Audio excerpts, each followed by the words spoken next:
At 5:47 on the morning of May 11th, 1945, Private First Class John R. McKinney woke to a Japanese saber striking his skull. The blade carved a shallow groove across his scalp before the enemy soldier could complete the swing. McKinney was 24 years old, 5 feet 7 inches tall, 130 pounds. He had grown up hunting squirrels and turkeys in the pine forests of Screven County, Georgia, where his father taught him to shoot moving targets without using sights. Now, 8,000 miles from home on the Luzon coast, 100 Japanese soldiers were attacking his position in the pre-dawn darkness, and McKinney had exactly one functional weapon, an M1 Garand rifle weighing 9.5 pounds with an 8-round on-block clip. The attack came at Dingalan Bay in Tayabas province, where Company A of the 123rd Infantry Regiment had established a perimeter defense around a coastal outpost. McKinney and 2 other men had been manning a light M1919A4 machine gun through the night. They had completed their watch rotation 20 minutes earlier. McKinney was resting on the ground 3 paces from the gun emplacement when the Japanese assault began. The temperature was 78 degrees Fahrenheit. A waning moon provided 70% illumination through scattered cloud cover. The jungle canopy filtered the moonlight into patterns of shadow that made movement difficult to detect. The Japanese soldier with the saber had crawled within striking distance during the final hour before dawn. McKinney felt the blade before he saw the man. The impact was glancing, enough to stun but not incapacitate.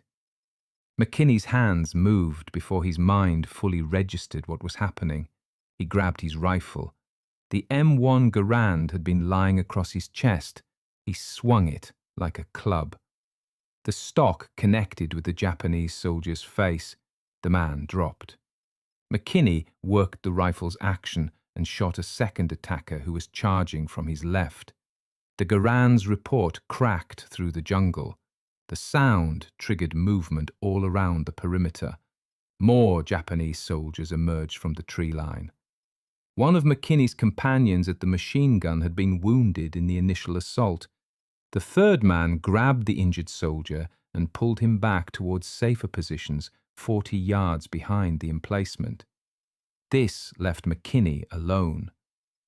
10 Japanese infantrymen rushed the machine gun position. They had rehearsed this maneuver. 3 men provided covering fire while 7 others sprinted the final 15 yards to the gun. They reached it before McKinney could intervene. They grabbed the weapon and began rotating it 180 degrees to fire into the American perimeter. McKinney jumped into the emplacement. The space measured approximately 6 feet wide by 4 feet deep, reinforced with sandbags and palm logs. The 10 Japanese soldiers were clustered around the machine gun. McKinney shot the first man at a distance of 3 feet. He worked the Garand's action and shot a second man. The rifle's semi-automatic mechanism allowed rapid, successive shots. He fired 7 times in less than 8 seconds. 7 Japanese soldiers fell. The remaining 3 turned toward McKinney. He had no time to shoot. The Garand in his hands became a club again. He swung the rifle butt into the nearest soldier's head. The man collapsed. McKinney reversed the swing and struck a second soldier in the throat. The third soldier lunged at him with a bayonet. McKinney parried with the rifle and then drove the butt into the man's chest. All 3 fell. The machine gun was now inoperative. The struggle had damaged the feed mechanism. Spent shell casings and blood covered the emplacement floor. McKinney climbed out and moved back toward the perimeter.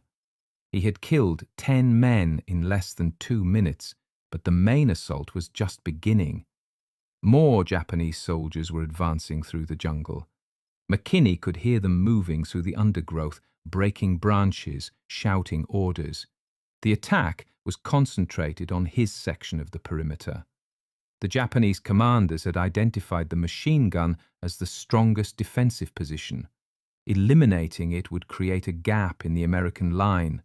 McKinney took cover behind a fallen dipterocarp tree, 20 yards from the destroyed emplacement. The tree trunk measured 4 feet in diameter. It provided solid cover from rifle fire, but not from grenades or mortar shells. McKinney checked his rifle. The Garand held 8 rounds in its en-bloc clip. He had fired 7 rounds during the emplacement fight. 1 round remained chambered. He ejected the partial clip and inserted a fresh one. The clip made a distinctive metallic ping as it seated. McKinney had 7 more clips in the pouches on his belt, 56 rounds total. The Japanese attacking his position numbered somewhere between 80 and 100 men. The mathematics were not favourable. The next wave of attackers emerged from the jungle at 5:53 a.m. McKinney counted 15 men advancing in a loose skirmish line. They were moving cautiously, using available cover, stopping behind trees to observe before continuing forward. This was different from the initial rush on the machine gun. These soldiers were experienced. They had assessed the situation and adapted their tactics. McKinney waited until the nearest soldier was 40 yards away. Then he fired. The shot hit center mass. The Japanese soldier dropped. McKinney shifted his aim to a second soldier 35 yards out. He fired. Another hit. The remaining attackers went to ground. They had located McKinney's position based on his muzzle flash. Japanese grenades began landing around the fallen tree. McKinney counted 4 explosions in rapid succession. The grenades were Type 97 fragmentation models with a 4.5-second fuse. The explosions kicked up dirt and wood splinters. None landed close enough to cause injury, but they forced McKinney to keep his head down. While he was suppressed, the Japanese soldiers advanced. McKinney could hear them moving closer. He rose up and fired 3 quick shots, 2 hits, 1 miss. He dropped back behind the tree as return fire snapped overhead. Bullets struck the tree trunk with solid impacts. The dipterocarp wood was dense enough to stop 7.7mm Arisaka rounds at this range. McKinney relocated. Staying in one position invited mortar fire. He crawled north along the fallen tree for 10 yards, then moved back toward the perimeter through a depression in the ground. The depression was shallow, maybe 18 inches deep, but it provided concealment from ground-level observation. McKinney reached a cluster of large rocks that the company had been using as a supply dump. Ammunition crates were stacked behind the rocks. McKinney grabbed 2 bandoliers of .30-06 ammunition and slung them over his shoulders. Each bandolier held 60 rounds in 6-round stripper clips. He now had 176 rounds available. The weight of the ammunition added 8 pounds to his loadout. At 5:58 a.m., Japanese knee mortar shells began impacting the area. The mortars were Type 89 grenade discharges with an effective range of 175 yards. The Japanese crews had moved into positions that allowed them to fire over the tree line into the American perimeter. The first shell landed 30 yards from McKinney's position. The second shell landed 25 yards away. The Japanese mortar teams were walking their fire toward him. McKinney moved again. He sprinted 20 yards east and dove behind a palm tree. The third mortar shell hit where he had been positioned 3 seconds earlier. More Japanese soldiers were advancing. McKinney spotted movement at the tree line 60 yards out. He counted 8 men. They were spread out, maintaining 10-yard intervals between each man. This was proper infantry assault doctrine. McKinney aimed at the lead soldier. He controlled his breathing. The Garand's sights were zeroed for 300 yards, but McKinney had spent years shooting at moving targets in Georgia forests. He understood trajectory compensation instinctively. He led the target slightly and fired. The soldier fell. McKinney worked through the rest of the assault line methodically, Shot, shift aim, shot, shift aim. The Garand's semi-automatic action allowed him to maintain a steady rate of fire. 5 of the 8 Japanese soldiers fell before they reached cover. The remaining 3 withdrew into the jungle. The pattern repeated 6 more times over the next 30 minutes. Japanese soldiers would advance in small groups. McKinney would engage them at range. Some groups withdrew, others pressed forward.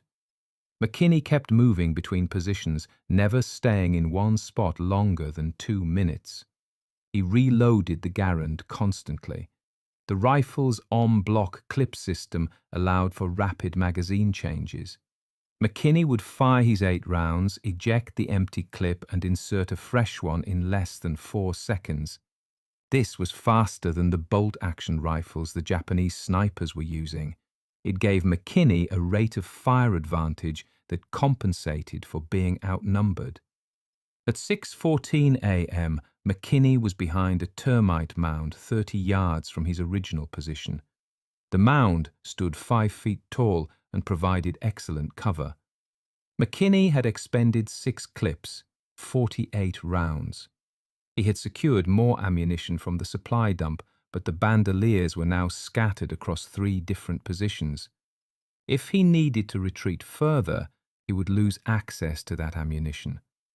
McKinney decided to hold this position. The termite mound offered 360-degree observation. He could see the entire approach from the jungle to the perimeter. 3 Japanese soldiers appeared at 45 yards. They were moving fast, sprinting through the open ground between the tree line and McKinney's position. This was a different tactic, speed instead of stealth. McKinney shot the first man at 40 yards, the second man at 35 yards. The third man reached a large rock 15 yards from McKinney's position before McKinney could shoot him. The Japanese soldier had a grenade. He pulled the pin and prepared to throw. McKinney fired. The bullet struck the soldier in the chest. The man fell backwards. The grenade dropped from his hand. It detonated 3 seconds later, killing him instantly and cratering the ground around the rock.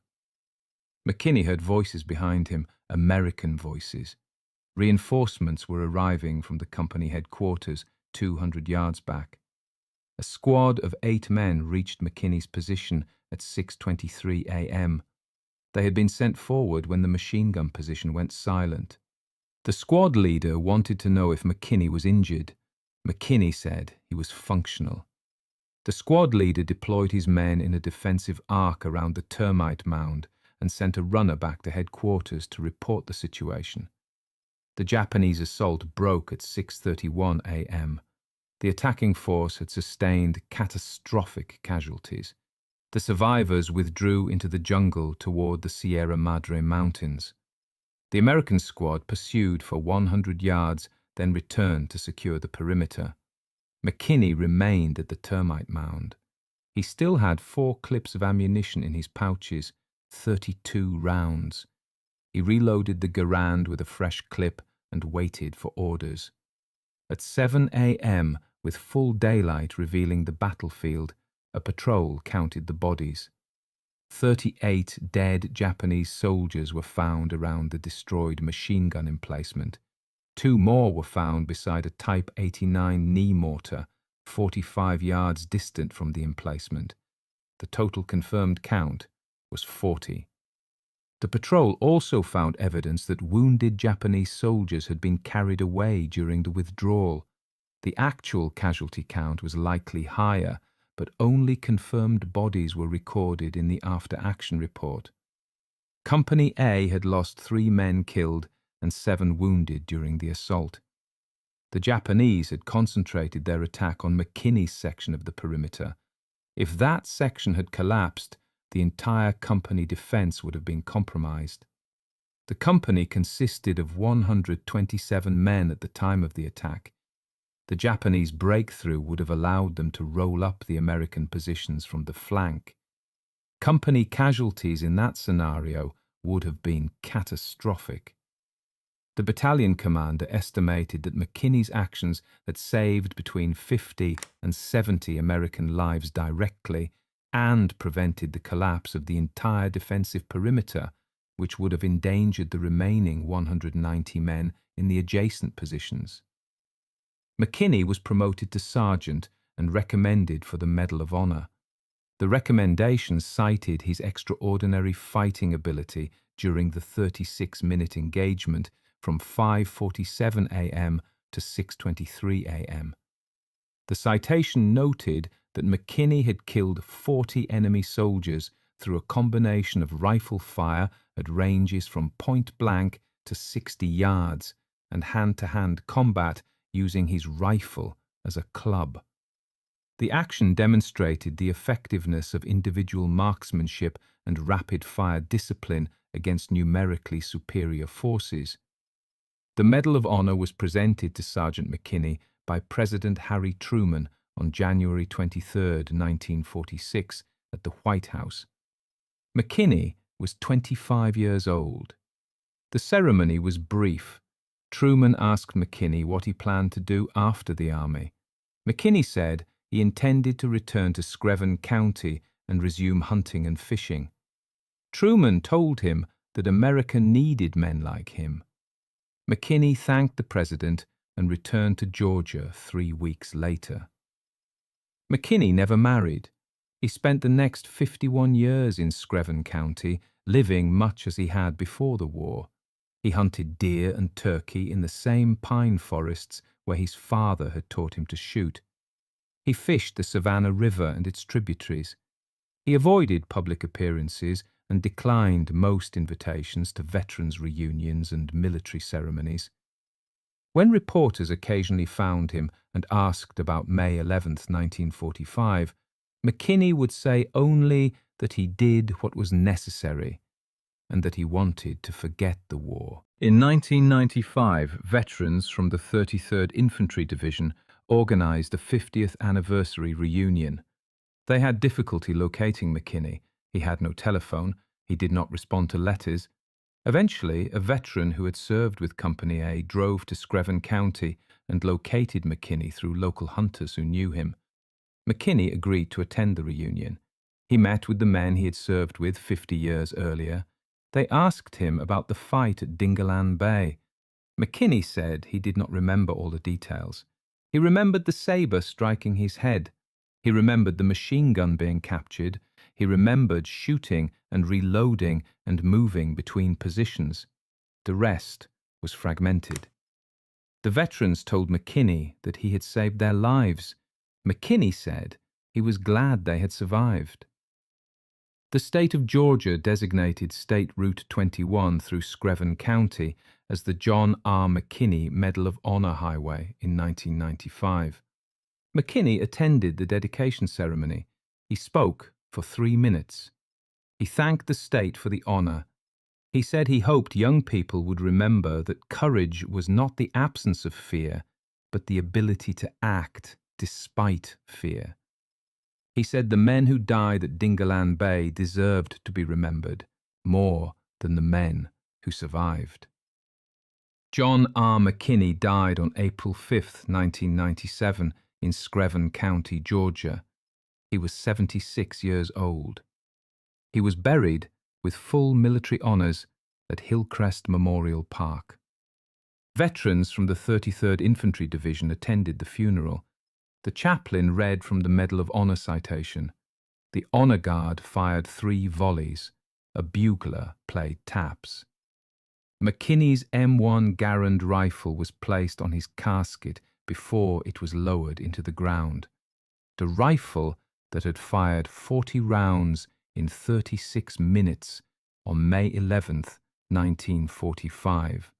The rifle that had clubbed 3 Japanese soldiers to death when ammunition and time ran out. The rifle that a Georgia hunter had used to save 190 men he barely knew in a jungle 8,000 miles from home.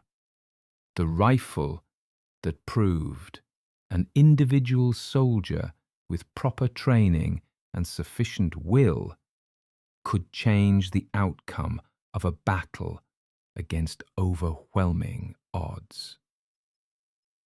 McKinney's actions at Dingalan Bay became a case study in small unit tactics at Fort Benning's infantry school. The engagement demonstrated the value of rapid, semi-automatic fire, the importance of position changes under fire, and the effectiveness of aggressive individual action when defensive positions are compromised. The lesson emphasized to generations of infantry officers was simple. When the situation is desperate and help is not coming, a single soldier with a rifle and the will to use it can hold a position against forces 10 times his number. Not through heroism as traditionally understood, not through fearlessness or superhuman ability, but through the application of fundamental skills learned in childhood forests, shooting squirrels that moved too fast for careful aim, shooting turkeys that appeared and vanished in seconds, learning to trust instinct over deliberation, learning to reload faster than thought, learning that survival in close quarters required hitting the target before the target hit you. McKinney had brought those skills from Georgia pine forests to Luzon jungles. The principles remained the same. Movement drew attention. Stillness provided advantage. Speed beat precision at close range. Rapid fire suppressed enemy action long enough to create opportunity. Position changes prevented enemy targeting solutions. Aggression disrupted enemy planning. On May 11, 1945, those principles saved 190 American lives. The Japanese assault on Dingalan Bay was repelled. Company A held its position. The 123rd Infantry Regiment maintained its defensive perimeter. The 33rd Infantry Division continued its operations on Luzon. The campaign proceeded as planned. The war moved forward. And in the pre-dawn darkness of that May morning, a Georgia hunter with an M1 Garand had stood alone against 100 attackers and refused to yield ground, that 190 men depended on him to hold. He held it. The price was 40 Japanese dead and a shallow scar across his scalp from a saber that should have killed him, but failed.